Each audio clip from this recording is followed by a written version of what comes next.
Silahkan Mbak Nadia. Halo, Assalamualaikum. Halo Mbak. Waalaikumsalam warahmatullahi wabarakatuh.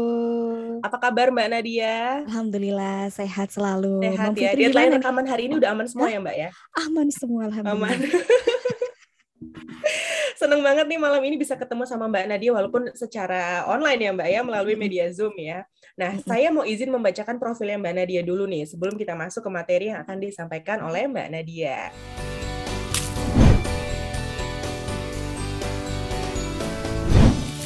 Nadia Lestari, seorang ibu, seorang voice over talent, dan juga seorang content creator, juga sering jadi MC dan juga copywriter. Beliau adalah seorang ibu yang telah mengisi suara lebih dari 10 channel YouTube ya.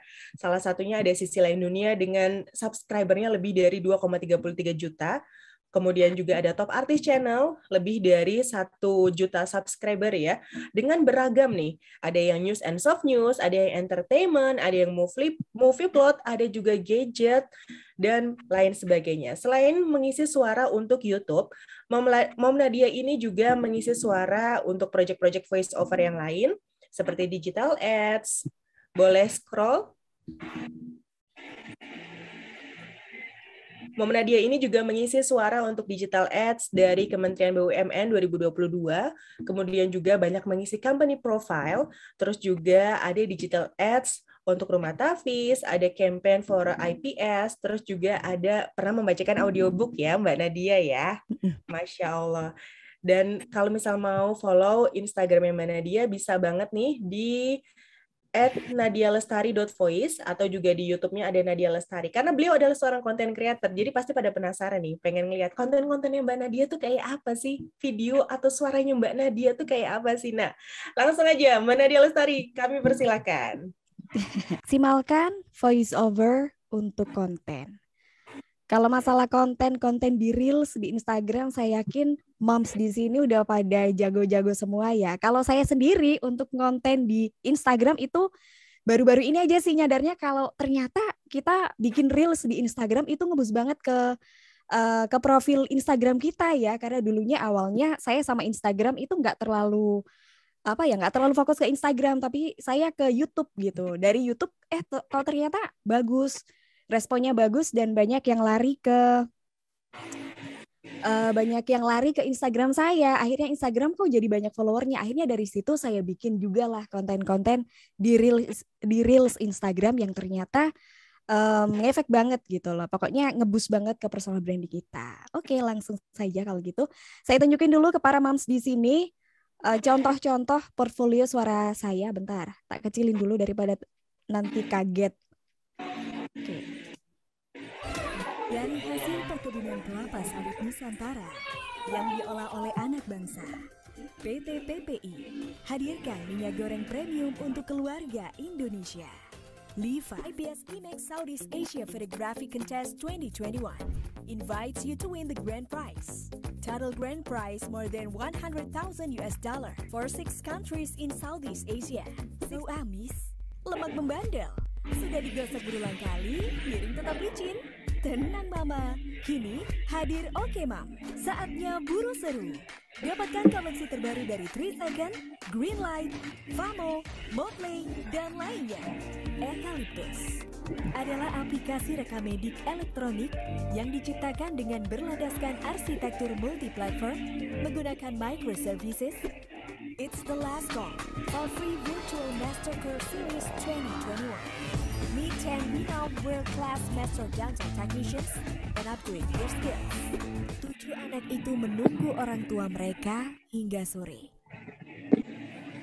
Kenapa ayah dan ibu belum kembali juga? Bagaimana kalau kita menyusul mereka? Ajak si sulung. Hai Sobat Clickers, memasak merupakan aktivitas yang menyenangkan bagi yang menyukainya. Sama seperti menghasilkan sebuah mahakarya, tentu rasanya bahagia sekali saat kita berhasil. Halo. Nah sob, kalian pasti familiar mengenai ikan buntal kan? Ikan buntal sendiri adalah salah satu jenis ikan yang unik karena bisa membuat tubuhnya membung seperti balon. Oke. Jadi kalau moms di sini sering dengar suara dengan tipe seperti itu, dengan warna suara seperti itu, dengan style seperti itu di YouTube, insya Allah itu saya. Karena biasanya banyak yang nemu di di TikTok, di apa, Mbak suara kamu? Iya suaraku. Di berita satunya Mbak suara kamu? Iya suaraku. Spesialis memang ya. Oke, lanjut. Ini buat mamis-mamis di sini pasti udah pada paham voice over adalah apa. Ya seperti itulah, nggak usah saya bacakan. Yang pasti untuk pelaku VO-nya disebut voice over talent, voice over artist, atau voice talent. Lanjut. Sebentar. Jadi mamis, walaupun tanpa peralatan khusus seperti yang digunakan para pekerja suara atau voice over talent yang profesional gitu ya, kita hanya memakai peralatan sederhana nih. Tapi kita walaupun pakai peralatan sederhana aja, peralatan yang ada di rumah, misalnya peredamnya kita cuma pakai lemari aja nih atau kain-kain yang ada di rumah, kita juga bisa kok mendeliver atau memberikan VO yang bagus. Kita juga wajib memberikan VO yang baik dengan menyisipkan nyawa pada VO kita ya, walaupun pakai peralatan sederhana tadi. Lanjut. Jadi gimana sih cara memberikan nyawa pada VO kita agar konten kita juga bagus gitu ya, yang ngedengerin juga seneng gitu. Apa sih? Jadi yang pertama adalah kita wajib di VO kita punya artikulasi yang bagus. Jadi nggak boleh beribet tuh kan, beribet. Nggak boleh beribet pas ngomong. Terus yang kedua, intonasinya juga bagus. Jadi jangan monoton kalau untuk intonasi. Biasanya kalau saya dengar di TikTok itu banyak banget yang intonasinya itu di belakangnya itu monoton. Itu awalnya dari mana nggak tahu, tapi biasanya kok banyak ya intonasi yang endingnya itu monoton seperti itu. Nah, itu gimana cara kita sebagai orang yang mempromokan produk, mendeliver suatu informasi dengan suara kita, gimana cara intonasi kita biar nggak monoton. Lanjut, kita juga harus punya power suara. Intinya kalau pendengar mendengarkan suara kita itu nggak ngerasa ngantuk. Jadi kadang kan ada kita dengar video atau apa kok kayak ngantuk, nggak semangat ya, bikin ngantuk ya. Nah itu berarti powernya kurang excitement juga. Jadi kita juga harus bisa memberikan excitement pada VO kita. Ini juga ada hubungannya dengan rasa. Nah, kita harus memberikan rasa pada VO kita. Salah satu caranya adalah dengan smiling voice. Jadi umumnya untuk VO produk-produk, karena Mamis di sini mem-VO-kan produk biasanya ya, promo produk kah atau mereview produk kah. Betul. Di VO-nya, di kontennya. Nah, itu umumnya pakai smiling voice. Jadi kan karena kita memberikan info yang positif tentang produk itu. Biasanya kita pakai smiling voice untuk memberikan kesan ceria, excited terhadap produk itu. Karena kalau kita kurang excited, itu biasanya pendengarnya juga akan, kok males ya, kok lemes ya, ini gimana kurang excited gitu, males dengerinnya. Lanjut. Kita juga harus memberikan emphasizing atau penekanan pada kata-kata tertentu agar VO kita lebih berdinamika. Jadi naik turunnya di mana, kata mana yang perlu kita berikan penekanan atau emphasizing, karena kata itu dirasa penting, itu kita harus tahu. Sebenarnya kita nggak perlu yang, aduh ini kata yang paling penting mana ya, yang harus di-emphasize mana ya, nggak perlu seperti itu, karena kalau kita terbiasa nanti kita akan langsung tahu sendiri. Jadi intinya terbiasa aja, membaca, read aloud, nanti Mamis akan tahu sendiri memberlakukan setiap skrip itu seperti apa. Mana yang harus diturunkan, mana yang harus dinaikkan adanya, mana yang harus dikasih emphasize, dan lain sebagainya. Lanjut. Mungkin gatel, maaf. Jadi kalau kita lihat di sini, ada skrip. Mungkin kalau bacanya seperti ini. Hai Mam, hari ini aku beli sosis lezat di toko Moma nih. Dan sekarang lagi ada promo buy one get one free loh. Berlaku mulai 1 Agustus sampai 15 Agustus 2022. Jangan sampai kehabisan ya. Bisa kita dengerin sendiri itu kurang apa ya? Ya kurang powernya, kurang excited juga bacanya, kurang smiling voice, dan lain sebagainya. Beda kalau kita beri penekanan, kita beri excitement, kita beri smiling voice seperti ini. Hai Mam, hari ini aku beli sosis lezat di toko Moma nih. Dan sekarang lagi ada promo buy one get one free loh. Berlaku mulai 1 Agustus sampai 5 Agustus 2022. Jangan sampai kehabisan ya. Nah kayak gitu, jadi kita beri smiling voice, kita kasih penekanan, kita kasih naik turun, dan jangan lupa kita kasih power di suara kita biar lebih kena gitulah, lebih nendang. Lanjut. Nah, ada persiapan-persiapan yang harus kita lakukan sebelum take VO, sama saya juga seperti itu biasanya. Yang pertama, pemanasan.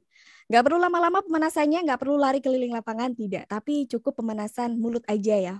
5 menit aja cukup, yaitu dengan mengucapkan huruf vokal, huruf konsonan juga, A, I, U, E, O, mulutnya dibuka lebar, B, C, D, G, H, J, E, B, T, B, C, D, G, H, J, K, L, dan lain sebagainya. Pokoknya huruf konsonan. Terus abis itu lip trill, seperti itu. Kemudian lidah juga seperti itu, 5 menit aja cukup. Kalau dirasa masih kurang bisa ditambah dengan read aloud, jadi membaca apapun, membaca buku atau apapun sebentar sampai dirasa suaranya udah naik, mulutnya udah cukup lemes, baru kita take VO. Kemudian yang kedua, kita harus juga mencari ruangan yang kondusif. Kalau saya sendiri biasanya rekaman di kamar paling belakang, jadi usahakan ruangannya jauh dari jalan raya, tapi juga bukan ruangan kosong. Karena saya pernah nih, walaupun ruangannya di belakang jauh dari jalan raya, tapi ruangannya kosong kayak gudang gitu, ternyata menggema. Tidak enak didengarkan. Akhirnya dikomplain sama klien. Kok suaranya gema ya Mbak? Oh ya, ternyata ruangannya kosong. Jadi gimana lah caranya kita biar nggak gema. Jadi ruangan yang jauh dari jalan raya, mungkin kita bisa manfaatkan juga peralatan yang ada jika nggak ada peredam. Jadi bisa di dalam lemari, lemari dibuka, kita nggak usah masuk dalam lemari nih, cukup mic-nya aja ditaruh di dalam lemari, kita di depan mic itu, tapi lemarinya juga jangan kosong, tapi lemari yang banyak baju-baju ditumpuk gitu. Terus abis itu kalau sekiranya susah nih pakai lemari nih, lemariku lemari gantung nggak bisa dipakai kayak gitu Mbak, dicantelin gimana mic-nya kan nggak bisa tuh. Ya udah pakai pojokan kamar aja, pojokan kamar yang kita lapisin dulu dengan bed cover atau selimut gitu ya. Jadi di antara tembok yang ini sama tembok, pertemuan tembok ini sama ini, di V-nya itu kita kasih bed cover atau listrik, selimut, kemudian kita kasih mic di depannya, kita bisa record di situ. Bisa juga di dalam selimut. Tapi kalau di dalam selimut ini mungkin banyak yang pakai ini juga. Cuman kalau saya sendiri nggak menyarankan karena saya pernah coba. Selain yang pertama gerah, yang kedua gesekan dari selimut ke mic ini. Jadi kayak kita gerak dikit aja itu langsung leak alias bocor. Jadi kalau menurut saya nggak bisa. Terus habis itu di antara tumpukan bantal juga bisa. Jadi di pojokan ruangan tadi kita kasih bantal di pojok-pojoknya sebagai peredam, habis itu kita record di depannya juga bisa. Terus yang perlu disiapkan lagi adalah air minum. Kalau misalnya kita recordnya ini panjang ya, misalnya harus record banyak nih, 1 lembar nih, daripada nanti kita ambil minum jauh, langsung aja kita siapin air minum karena rawan banget tenggorokan kering kalau kita nge-VO skrip panjang. Lanjut, pakai baju yang nyaman anti gerah. Ini khusus buat yang VO-nya lama berjam-jam.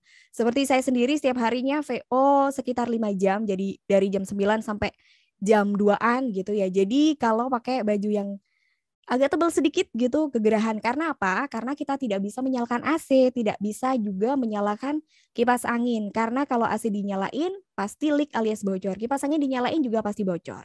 Jadi kita kayak sauna gitu lah, nggak apa-apa, tahan sedikit kan. Demi pekerjaan kita gitu, demi cuan. Lanjut, ini juga yang paling penting adalah mood. Kalau perlu, jadi kalau menurut saya ya, bagi saya sendiri, ini walaupun sepele tapi penting banget. Karena dulu-dulu itu saya kayak asal nge-VO walaupun suasana hati lagi kacau gitu. Misalnya habis berantem sama pasangan atau habis marah-marah sama anak atau habis ada apa gitu. Pokoknya pikiran ini lagi nggak enak tapi nge-VO aja. Akhirnya apa?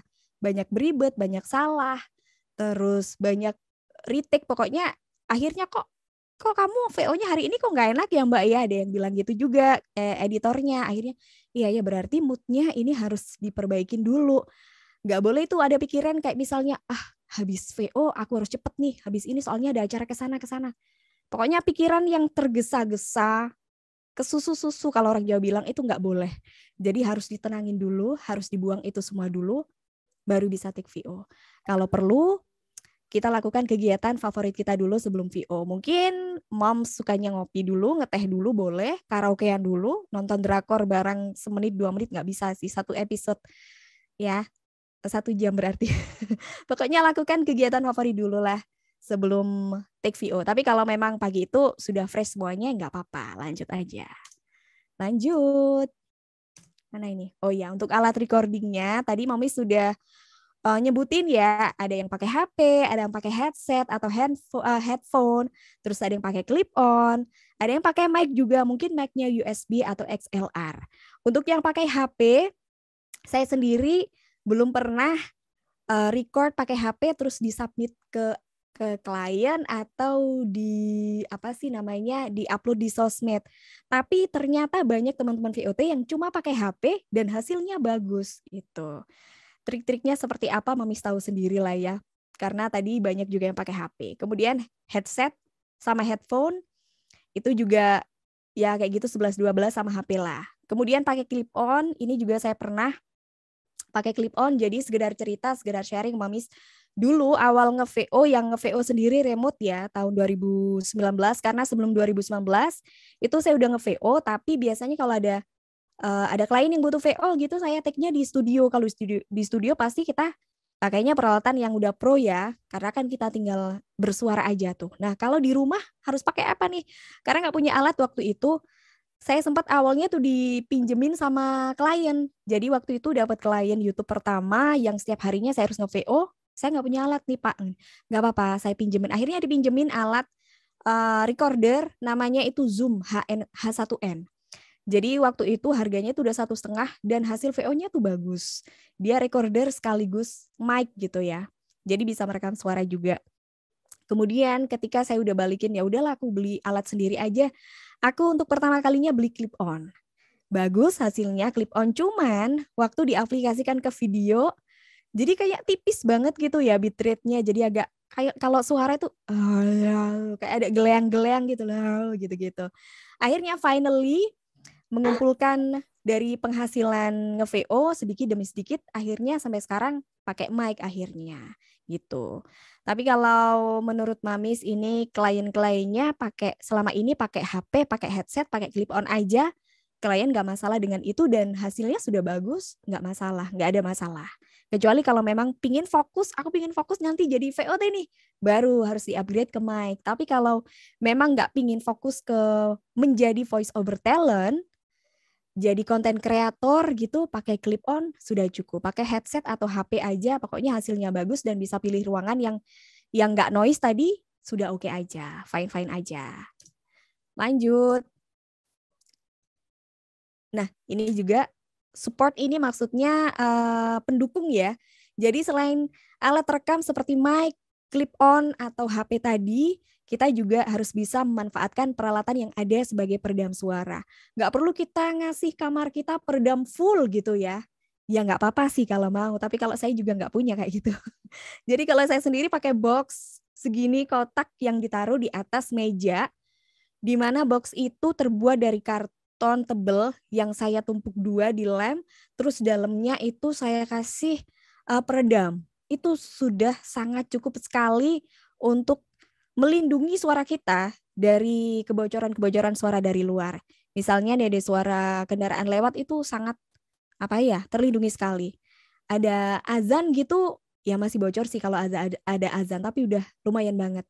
Kecuali ada ayam ya, kalau ayam kan memang di sebelah rumah, petok-petok apa kukuruyuk gitu pasti bocor itu. Terus nah kalau Mamis nggak punya kayak gitu dan nggak berniat bikin, nggak masalah. Karena masih banyak peralatan, ya pastikan banyak bajunya. Di pojokan kamar juga boleh, tadi dikasih bantal atau bed cover tadi ya. Di dalam selimut juga boleh. Di antara tumpukan bantal juga boleh, seperti yang bisa bilang tadi. Lanjut. Terus ini Mamis ada kebiasaan-kebiasaan baik yang bisa kita lakukan untuk mendukung VO kita, yaitu read aloud. Ini untuk melatih artikulasi, melatih intonasi, dan melatih power suara. Jadi gini, read aloud ini atau membaca ini kalau saya sendiri mengkategorikan itu ada 3 macam. Jadi yang pertama itu, yang pertama untuk melatih power suara. Jadi kita baca apapun, nggak perlu mulutnya dibuka-buka yang terlalu gimana-gimana, intonasinya juga nggak perlu diperhatiin yang gimana-gimana. Asalkan suara kita keluar, dan kita kasih power di suara kita, itu sudah bisa. Itu untuk melatih power suara. Jadi contohnya, "Hai Mam, hari ini aku beli sosis lezat di toko Moma nih, dan sekarang lagi ada promo buy one get one free loh." untuk melatih power. Kemudian yang kedua, membaca yang kedua adalah untuk melatih artikulasi. Syaratnya kita harus membuka mulut kita lebar-lebar. Jadi gini, "Hai Mam, hari ini aku beli sosis lezat di toko Mama nih. Dan sekarang lagi ada promo buy one get one free loh." Kita nggak perlu memperhatikan intonasi dulu. Yang penting di sini yang ditekankan adalah artikulasinya. Jadi tidak boleh ada kata yang salah, makanya mulut kita harus dibuka lebar. Sekali lagi, "Hai Mam, hari ini aku beli sosis lezat di toko Mama nih.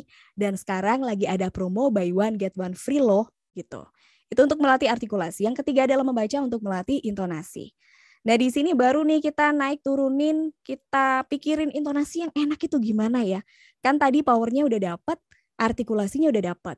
Kita kasih intonasi, "Hai Mam, hari ini aku beli sosis lezat di toko Mama nih. Dan sekarang lagi ada promo buy one get one free loh." Ya gitu-gitu. Dan itu diulang-ulang aja. Boleh pakai intonasi yang mungkin mamis nggak pernah pakai selama ini. Misalnya gini, "Hai Mam, hari ini aku beli sosis lezat di toko Mama." Pokoknya kita improve sendiri aja. Kita eksplorasi sendiri sampai nanti kita berhasil mendapatkan intonasi yang tepat. Oh iya, yang paling enak yang kayak gini ternyata nih. Kayak gitu-gitu. Terus kebiasaan baik yang kedua adalah banyak-banyak nonton atau dengerin referensi VO lain yang menurut kita bagus. Nah ini juga yang saya terapkan dulu di awal-awal nge-VO, karena saya awal nge-VO itu tahun 2013, which is tidak seperti sekarang. Belum ada yang namanya Kak Bimoki, belum ada yang namanya Kak Tisa, ada sih. Cuman kan kita belum tahu ya. Orang zaman itu Instagram belum kayak sekarang, jadi belajar di mana saya ini. Sementara klien nggak apa-apa Mbak, karena saya dulu penyiar ya, jadi klien mikirnya Mbak ini penyiar pasti bisa dong nge-VO. Nggak bisa Pak, bisa, ayo saya lagi butuh VO nih Mbak. Waduh gimana nih, akhirnya saya belajarnya dengan mencontek mendengarkan referensi-referensi VO. Kalau dulu suka dengerinnya itu on the spot, atau Kak Irena Sution di KIS ya, program KIS kayak gitu, sama Kak Anita Marta dulu udah ada ya di Setajam Silat kayak gitu. Jadi saya belajarnya dari situ, dari 3 acara itu saya tiru-tiruin, saya denger-dengerin, akhirnya ya nemu sendiri. Jadi mungkin kalau di awal kita nge-VO itu misalnya ya kita masih basic banget nih, baru mulai belajar, terus bingung mulainya dari mana, belajarnya kayak gimana. Cara belajar yang cepat itu ya kita dengerin aja referensi, kita contoh cara dia nariknya di mana, naik turunnya nada di mana, mengakhiri intonasinya gimana. Terus nanti Kak VO kan jadi mirip dia, nggak apa-apa. Di awal kita memang harus meniru seperti itu, tapi lama-kelamaan kita akan bisa memodif dan menemukan gaya kita sendiri. Kayak gitu. Jadi ATM ya, amati tiru modifikasi. Itu aja sih.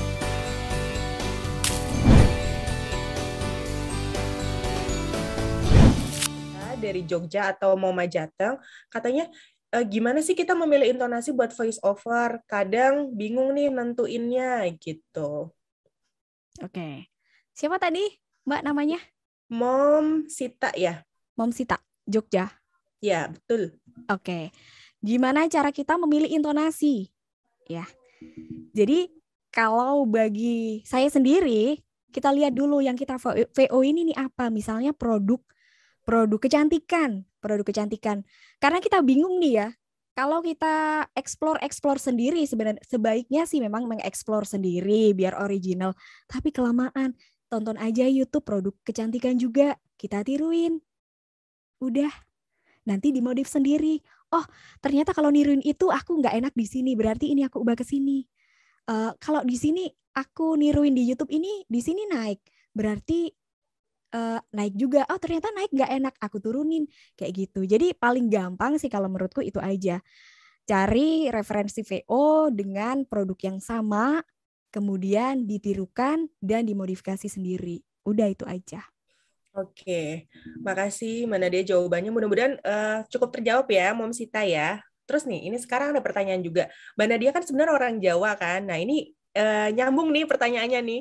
Jadi Mbak Nat, tolong dong tips untuk VO kalau kita medok tuh gimana cara ngilanginnya ya gitu. Mungkin teman-teman atau momi-momi juga nggak semuanya orang Jakarta gitu ya. Gimana nih Mbak Nadia? Oke. Medok ya. Ini sebenarnya dulu aku pernah bikin video tips anti medok dan lumayan banyak responnya dulu banyak. Jadi kalau orang Jawa itu masalahnya cuma ada di 4 huruf aja sih. B, D, G, J itu doang. Kalau huruf lainnya nggak ada. Nah, dilatih aja di 4 huruf itu. Eh Gampangnya gini, Mbak. Tadi Mom siapa ya? Mom Fitri yang tanya ya? Mana? Ada beberapa orang yang nanyain, Oh Mam. ya, oke lah. Oh, Mom Alida dari Mom Jabar. Oke, Mom Alida. Jadi gini aja, kalau kita nyanyi, contohnya lagu Di Dadaku Ada Senyummu, itu kan penuh dengan BDGJ itu tadi ya. Apakah kita menyanyi juga Di Dadaku Ada Senyummu kayak gitu? Enggak kan? Kalau kita nyanyi pasti bisa tuh. Nah kalau nyanyi aja bisa nggak medok, kalau ngomong pastinya juga bisa nggak medok. Caranya gimana? Ya dengan melatih 4 huruf itu aja. Kalau orang Jawa menyebut kanan atau dikasih angin yang terlalu banyak kayak B, D, G, J. Coba anginnya atau penekanannya di 4 apa ya? Ditahan. B. Jadi ngomongnya jangan B tapi B, D, G, J. Itu aja dilatih 4 huruf itu aja. Nanti kalau udah terbiasa, terlatih, pasti nanti bisa langsung nge-switch sendiri ketika kita VO, medoknya udah BDGJ-nya udah BDGJ bukan BDGJ. Gitu. Iya. Oke, sip. Makasih, Mbak Nadia. Sama. Oke, pertanyaan selanjutnya. Tadi makasih ya, Mom Elida, pertanyaannya. Ada Mom Yulia dari Mama Bekasi 2 nanya, Mom gimana caranya supaya suaranya tuh tetap sama ketika take VO? Soalnya kalau lagi take VO kadang suaranya suka beda-beda. Aku juga kadang suka ngerasa gitu loh Mbak Nadia. Jadi di awal tuh kayak suara cantik, pas makin ke bawah-bawah, loh kok suaranya jadi sember ya gitu. Sama, aku juga Oh gitu biasanya. Apalagi kalau kita nge-VO skripnya panjang, Mbak. Kalau buat mom-mom di sini, kalau nge-VO-nya sedikit mungkin setengah lembar gitu, setengah lembar atau misalnya kayak video yang durasinya 30 detik atau 1 menit kayak digital ad itu masih biasa ya. Maksudnya kita masih bisa menyesuaikan stabilnya suara kita dari awal sampai akhir. Kalau saya biasanya itu 1-2 lembar. Jadi itu biasanya di halaman pertama masih bagus, di kedua langsung kok beda ya. Itu sih wajar ya. Nah kalau aku sendiri ketika aku sudah ngerasa kayak gitu, aku berhenti bentar, biasanya berhenti bentar, mungkin aku minum atau pokoknya mengistirahatkan suara kita dulu. Mungkin ada dahak yang nyangkut kah, atau tenggorokan kita mulai kering kah, entah apa itu, I don't know juga. Tapi aku dengerin lagi rekaman yang tadi, terus abis itu aku tiruin lagi deh, diaplikasikan ke VO yang berikutnya tadi, yang mungkin setengah halaman terakhir, biar sama, pokoknya disamain aja gitu. Tapi biasanya klien juga tetap ada yang bilang, Mbak ini kok di bagian ini beda ya, tolong di retake kayak gitu. Tapi ya wajar sih, emang kayak gitu biasanya. Jadi salah satunya cara mendengarkan gitu ya Mbak Nadia ya, didengerin lagi kayak apa tadi ya suaranya ya. Betul gitu. banget, Mbak. Oke. Terus ini juga sering ditanyain, Mom gimana caranya biar VO-nya bagus? Padahal suara aku cempreng. Ini dari tadi banyak nih, dari awal juga pada bilang, Mom aku cempreng, gimana caranya gitu. Nah, ini aku sebenarnya juga bingung nih Mom Fitri kalau ada yang tanya kayak gitu. Karena di YouTube, di Instagram itu juga banyak. Kak suara aku cempreng, bisa nggak ya jadi VO? Kayak gitu, jadi VOT gitu. Sebenarnya yang disebut suara cempreng itu seperti apa sih teman-teman? Maksudnya gini, suara cempreng pun itu ada pasarnya teman-teman. Ada VOT di TV, program TV atau di TVC, iklan TV itu ada yang pakai suara yang menurut teman-teman itu cempreng. Jadi tetap bisa kok, asalkan apa? Cempreng boleh. Karena warna suara setiap orang itu beda-beda. Setiap orang itu punya karakter suara yang unik ya. Jadi kalau suara saya kayak gini nih, saya nggak bisa tuh pingin karakter suara seperti Anggun. Nggak bisa karena beda. Saya pingin karakter suara seperti Kak siapa ya? Kak Erik, Kak Utami Sundari. Nggak bisa, warna suaranya beda. Caranya adalah dengan suara kita sendiri, tapi kita harus punya artikulasi yang bagus, intonasi yang bagus, terus power, kita kasih rasa juga di VO kita, terus gimana cara mendeliver kita yang halus, yang enak, suaranya juga di apa ya, kalau kata di Indonesian Idol itu, kamu bisa ngenakin lagu nih, nah gimana cara kita bisa ngenakin VO kita dengan suara kita, walaupun warna suara kita sebut cempreng, gitu, asalkan ada syarat-syaratnya itu tadi aja, artikulasi, intonasi, dan lain sebagainya tuh udah nggak apa-apa kok, nggak masalah kok, pokoknya terus latihan aja. Udah. Oke. Thank you Mbak Nadia, makasih juga mau pertanyaannya. Nah ini juga ada pertanyaan lagi yang ternyata gara-gara dengerin ini jadi pada penasaran sama pekerjaan voice over nih Mbak Nadia. Terus pada bertanya deh, gimana sih cara mengawali pekerjaan sebagai voice over ini? Gimana cara, apa istilahnya ya, memasarkan suara kita supaya dipakai sama YouTube channel gitu? Oke. Kalau saya dulu ya, mengawalinya itu dari menjadi penyiar radio. Kalau Mom Fitri nggak tahu mengawalinya dari mana nih. Kalau saya dari penyiar radio itu gitu ya. Sama. Terus habis itu dari penyiar radio biasanya kan ada sambilan jadi MC tuh teman-teman. Mamis, teman-teman kebiasaan. Jadi MC habis dari jadi MC terus tiba-tiba ada klien dia yang minta untuk nge-VO sebuah video company profile waktu itu untuk dinas awal-awalnya gitu. Nah sebenarnya dari situ perjalanannya panjang ya. Kalau zaman sekarang mah enak teman-teman tinggal ikut kelas online, ikut komunitas itu langsung pengetahuannya banyak gitu loh. Informasinya banyak. Oh aku bisa ikut kelas ini, challenge ini, bla bla bla. Kalau dulu kan nggak ada teman-teman. Jadi dari 2013 sampai 2019 itu perjalanannya panjang untuk akhirnya itu. Nah, 2019 jadi ceritanya gini. Aku kan masih berprofesi sebagai penyiar tuh di 2019. Tiba-tiba ada aja tawaran dari teman, Mbak ini ada klien owner jadi creator YouTube gitu ya. Butuh VO untuk YouTube channelnya gitu. Mau nggak? Ya udah coba aja. Dari awal gitu, itu belum booming sebenarnya karena aku cuma mengisi suara untuk untuk tiga YouTube channel aja waktu itu. Abis itu karena aku berkecimpung di YouTube, aku tahu kan gimana cara mainnya YouTube itu. Oh kayak gitu, aku coba deh, aku punya YouTube sendiri deh. Aku akhirnya ngebentuk tuh YouTube Nadia Lestari.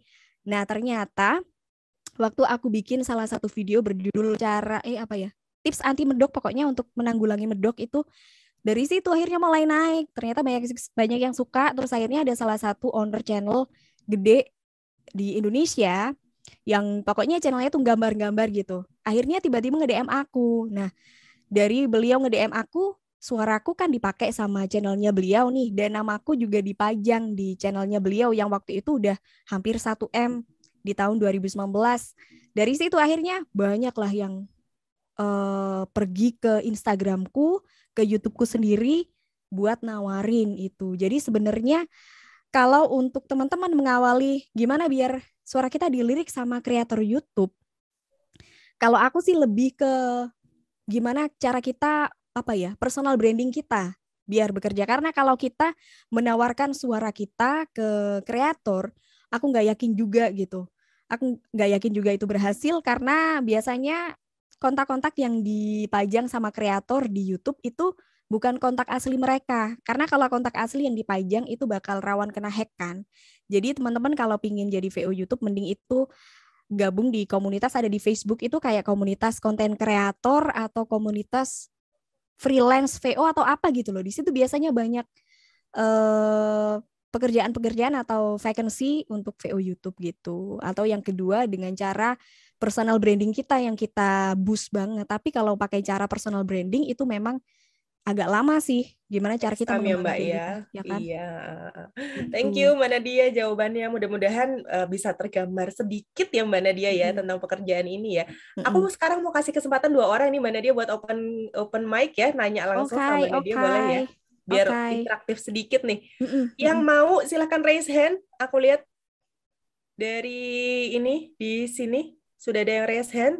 Udah. Ada 2 nih. Mom Nisa sama Mom Dalila Uzma ya, yang duluan ya. Kalau bisa pertanyaannya aku minta tolong jangan sama seperti pertanyaan yang tadi udah aku bacain. Oke, Mom? Oke, Mom Nisa dulu boleh? Silakan Mom Nisa. Assalamualaikum. Waalaikumsalam. Ya, sebelumnya mau nanya, tadi kan udah ditulis di chat, cuman memang belum dibacakan. Selama ini kan saya VO-nya menggunakan HP dan dibalik selimut juga. Cuman itu memang agak tricky karena pengaruh mood juga. Kalau menggunakan HP itu perlu nggak sih HP-nya itu ditutupin oleh kain gitu, semacam kain untuk menghindari noise yang masuk? Gitu aja karena dia. Oke. Kalau HP ditutupin kain, kalau menurut saya sih, kalau aku sendiri ya Mbak ya, Mem ya, kantor Mbak biasanya. Aku sendiri Mem ya, belum pernah nge-VO pakai HP terus yang sampai di-upload gitu sih. Tapi kalau menurut aku nggak pakai ditutupin. Yang ditutupin itu daerah sekitar kita sih. Kalau HP-nya nggak pakai sih. Tapi kalau di kamar, menurut aku ya, aku pernah itu kayak ngonten aja di kamar depan yang deket jalan raya pakai HP, nggak ada masalah apa-apa sih. Jadi kayaknya aman-aman aja walau nggak ditutup, Mom. Gitu. Oke. Mudah-mudahan Semoga terjawab menjawab. ya, Mom Nisa Iya, ya. makasih. Oke, terima Sama-sama. kasih. Next, Mom Dalila Usma dari Depok, silahkan Mom. Halo, selamat malam Mbak. Selamat malam. Mbak, aku mau nanya, kalau misalnya di sini ada mom-mom yang memang ingin tertarik join di voice over, mungkin apakah ada, karena mereka kan masih baru tuh dan masih coba-coba, gimana sih cara membuat portfolio gitu biar mereka bisa show nanti kalau misalnya ada klien yang minta atau ada yang tertarik untuk menggunakan jasa voice over mereka. Terima kasih. Oke, Mam Dalila, langsung saya jawab ya. Jadi kalau untuk bikin portfolio, karena portfolio ini tujuannya untuk menarik klien biar tertarik sama kita, maka bikinlah portfolio yang niat. Niat itu gimana? Nggak hanya dari skill kita, nggak hanya dari suara kita, tapi dari peralatannya juga. Kalau moms di sini belum punya mic sendiri untuk bikin portfolio, pakai clip on gimana, Mbak? Aku nggak yakin ya kalau pakai clip on itu apakah bisa semenarik itu untuk klien mendengar. Tapi kalau aku sendiri dulu, di zaman dulu ya, karena aku belum punya mic, aku bikin portfolio itu dengan rekaman di studio. Wah, mahal dong Mbak. Ya sebenarnya kalau studio itu ada yang per jam ya, kayak per jam 100-200 ribu itu ada. Jadi moms caranya sewa aja studio selama 1 jam, terus abis itu kita bawa skrip, pokoknya beberapa gitu yang sekiranya 1 jam kita bisa baca dan bisa kita habiskan gitulah dalam waktu 1 jam untuk kita rekaman di situ. Nah habis itu kan kita minta ke masnya nih untuk ngedit sedikit, pokoknya yang salah-salah dibuang, habis itu kita bawa pulang deh hasil rekamannya itu. Terus habis itu kita upload deh ke sosial media kita, udah itu. Kalau misalnya males nih nyewa studio, coba ke teman yang punya mic atau punya studio di rumah, pinjem. Atau kalau memang pakai clip on aja Mbak, coba nggak apa-apa pakai clip on aja. Kalau pakai HP untuk portfolio, aku rasa kok kurang itu ya kayaknya ya, kurang mumpuni gitu loh. Takutnya kayak suaranya kurang bitrate-nya terlalu rendah atau apa gitu, jadi nggak enak didengerin gitu sih. Itu semoga menjawab pertanyaan. Makasih Mbak Nadia. Jadi Sama-sama. kadang klien memang pengennya tuh ngasih sampel pun sudah yang proper gitu ya Mbak ya. Betul sekali. Benar. Oke, makasih nih sesi tanya jawabnya udah selesai.